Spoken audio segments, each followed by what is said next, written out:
Ladies and gentlemen, I am really pleased to welcome back to the programme Ray Frost. Ray's one of those people that I love having a chat to every so often. Ray, how you doing, mate? I'm all right, sir. I'm great.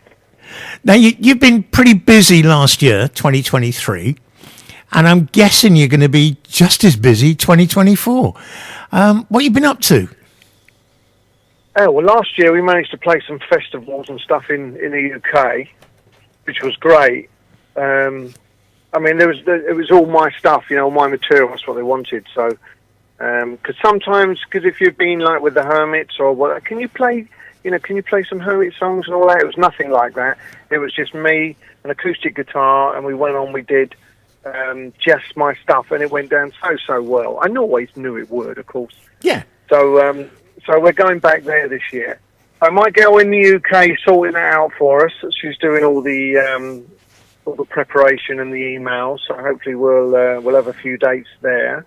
Personally, I'm talking to a promoter in Germany. As you may or may not know, I've had a fan club in Germany run by Bridget Carusas. Sorry, she won't like that. So that's been going on for a while. That was ever since the Rubet days. Yeah. So I've got a bit of a following in Germany, so we want to get back over there, really. So hopefully that'll happen this year. Of course, it's just not that easy, isn't it? You don't just pick up a phone and say, well, I'm on my way. There's so much stuff. There's so much planning. It's so much planning, I mean, I've got no problem. I'll just say, tell me where you want me. I'll just turn up, have a guitar on my back. I've got no problem with that. But there's more to it than that. Yeah. It's the hotels and sorting out the venues and all that. I mean, I'm easy. I'm so easy. I'll sleep under a hedge, get out the next day, comb the air. Yeah, I've heard that. I thought that was a rumour. Yeah, I started that. Yeah. Now, I've seen you do an acoustic set because you've done a couple for us, and it's absolutely brilliant. I mean, but I've got to ask, don't you feel a bit naked because you haven't got a band around you? It's just you. Oh yeah, but I'm surrounded by the song. Surrounded by, when you do the acoustic thing, it's the rawness that's the attraction. Yeah. A song can stand up with an acoustic guitar.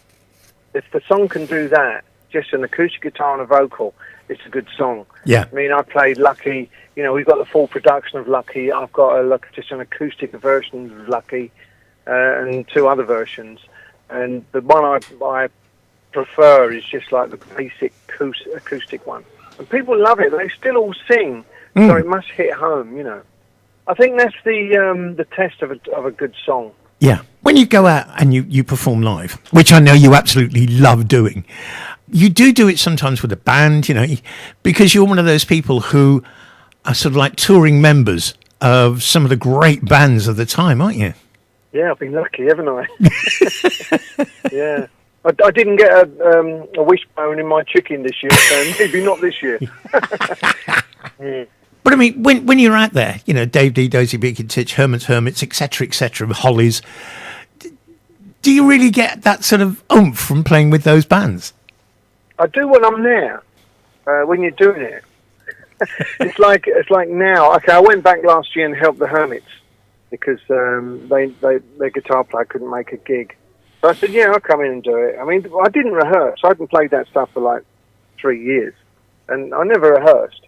Well, I went and spent a day or 2 nights. Two nights with the bass player, Jamie Thurston, and we talked more than we played. Literally just went, oh, that one, yeah, that one, yeah, that's easy. But directly I got on stage, the harmonies were there, everything was there. It was just like reading a book, really. It was just so easy. Yeah. But when I stepped away from it, if they had tapped me on the shoulder and said, rejoin, come back to us, I'd have said, no, I've done it. I'm done with that. Yeah. I like the band thing. Sometimes the band's like running a crash. I'm involved with something at the moment. It's a mess, I'll be honest. I won't mention anything, but it's a mess. So you come in, they've asked me to come in and help out. So you go, yeah, but you're singing it wrong. You're doing that wrong. So it's literally throwing it all away and starting again. I prefer that. I don't like to get away with it. I prefer for it to be right. Yeah, it's got to be right from the word go. Yeah, we've had this conversation before, you and I, about a guy. There's a guy, he's a famous guitar player that I know. I mean, he wasn't when I knew him. Then I still know him now, and he is, you know. And when I sort of was coming up through the ranks, I said, "Got any? What's the information? Tell me some good advice, you know." And he said, "Smile at everyone, always be on time. First and foremost, know your material." Yeah, of course.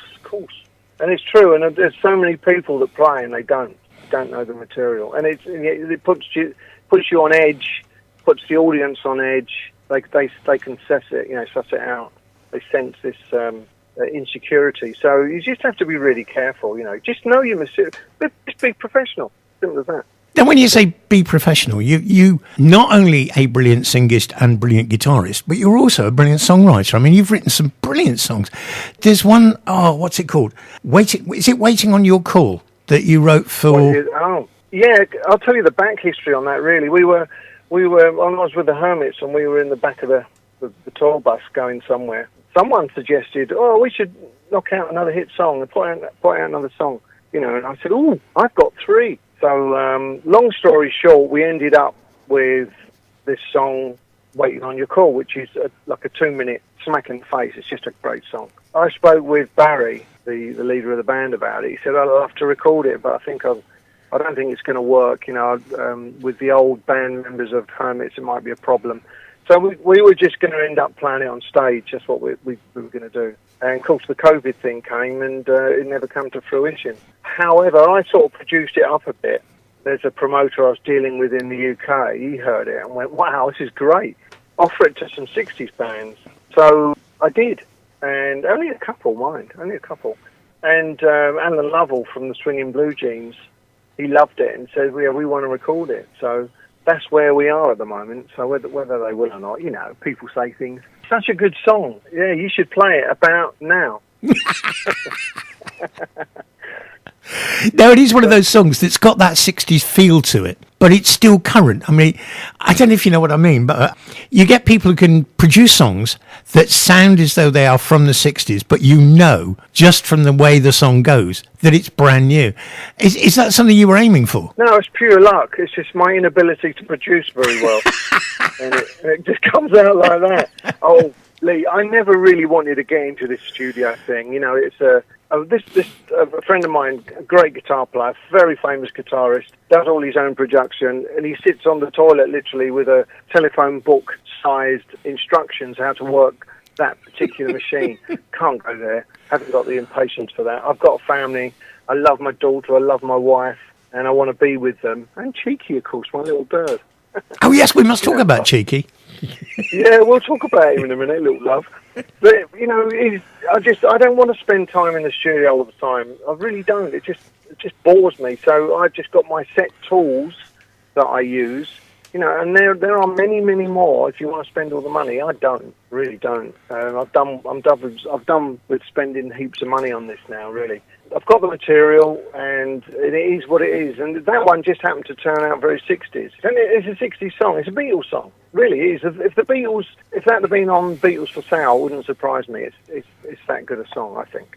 But that's the thing, isn't it? A lot of the songs that you produce, you write and etc. record, they stand up in all sorts of different genres. You know, you can't say, it's a country song, it's an Americana song, it's a rock and roll, it's a rock song, it's a blues, because they don't fit in a hole. Are you aware of that sort of situation? Yeah, it's a great thing, you know. Those that really can't be bothered to talk to you too much about it go, well, it's your sound, you know. Yeah. And you go, yeah, but it's a problem. It might be my sound, but where does it fit? Where do we place this thing? Is it rhythm and blues? Definitely not. Is it country? Mm-hmm. You know, Americana? Possibly. Is it blues? No. Is it rock? Well, sometimes. Is it ballad? Well, yeah, sometimes. And I can't put it anywhere. No one else can put it anywhere. The promoters I deal with, they can't put it anywhere. That's one of the things I love about your stuff, is you can't hang a sign on it. It doesn't fit in a box. And that, to me, is just pure brilliance. Because you then don't become a rock and roll singer, a blues singer, a soul singer. You are a singer. And that's excellent. Yeah, I want to take that as a compliment. Sod it. Thank you. It was meant. You know, I've played these songs live in front of thousands of people that I don't even know, and they're all cheering and singing.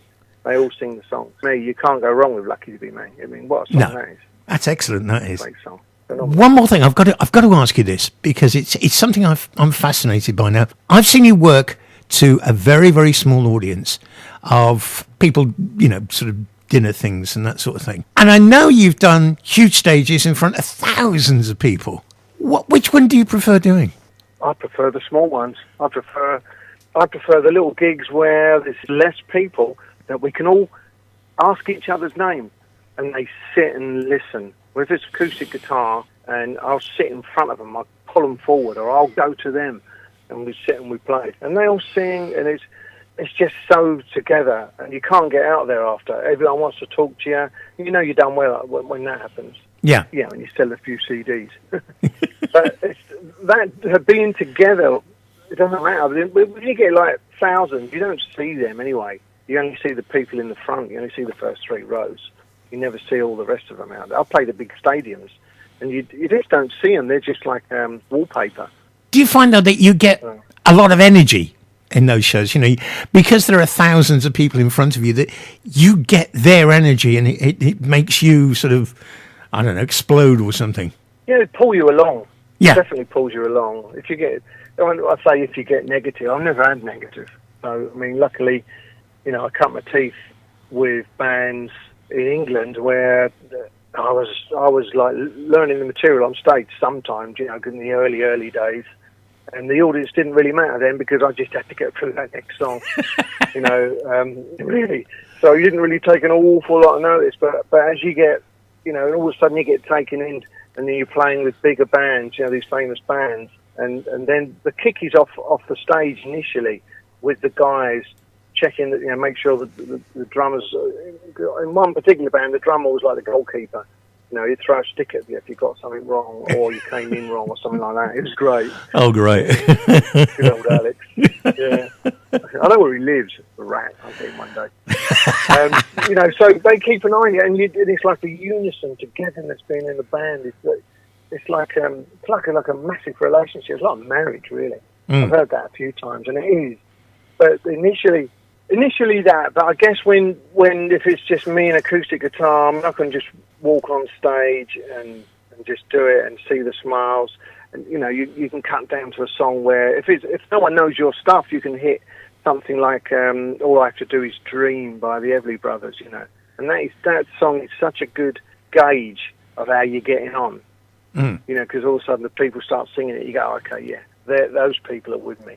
Yeah, and that's all it takes. It's a great feeling. I mean, I've heard people say it's better than sex. And sorry, yes, it is. It really, truly is. I'll think on that for a while. Yeah, imagine that. Oh, dear. I do know one thing. And that is through DJing. That feeling of having an audience in the palm of your hand where you say, stick your right hand in the air and they do, clap your hands and they do. That is probably the most powerful feeling in the world. Thus far, yeah. Yeah, it is. That's what it's all about. And I used to love doing the meet and greet and going, seeing these people. And I've sold CDs in the street, even in Spain. I've walked along and I've always had a couple in my bag. One Sunday morning, for example, comes to mind. And a woman walking her dog, she went, "Oh, hello, we see you at so-and-so." "Oh, how you doing?" "Yeah." And I just went, "What about a CD?" "Ha ha, it's a joke." She goes, "Yeah, I've got one on you." "Well, yeah, I have, yeah." Funny you should say that. It's great. It's like togetherness. I mean, with all this stuff that goes on, all the rock and roll and being in bands, there's one word I hate, which is famous. I just can't get that. To me, it's just, forget that. I just want to be like together with people and make them smile. One of my songs, "Are You With Angels?" I mean, it's such a great song. I wrote it about my cousin who died, and I've had so many emails and stuff about that. I mean, it's such a good song. They played it at funerals and stuff. Is there going to be a new album this year? I've enough material for probably 3 more albums. Wow. At the moment, I only finished a song yesterday, so not called yesterday. I finished it yesterday. Oh, right. Great song, great little song.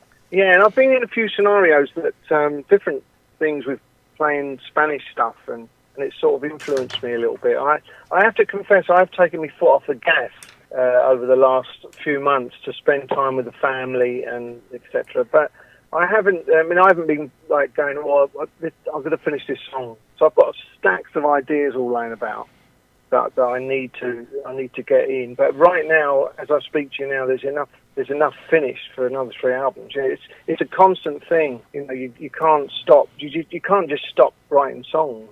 No. There's always something. You know, it's amazing. I love it. I love the process. I'm in love with the process. You literally come up with an idea, and within 10 minutes, it can be a song. Such a talent, that is.